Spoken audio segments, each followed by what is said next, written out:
College RAs or police, what's the most memorable event you've had with college freshmen? I was an RA in a fairly quiet building.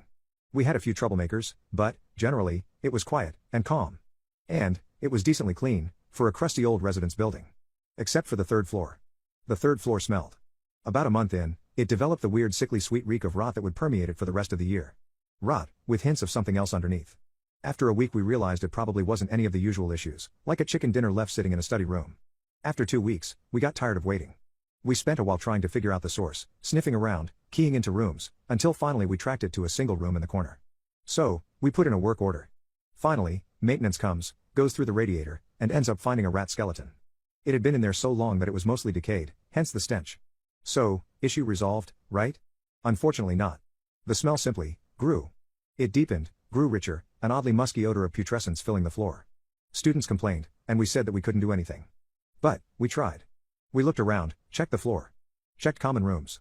As the stench grew, we began to try keying into rooms, to see if we could find it.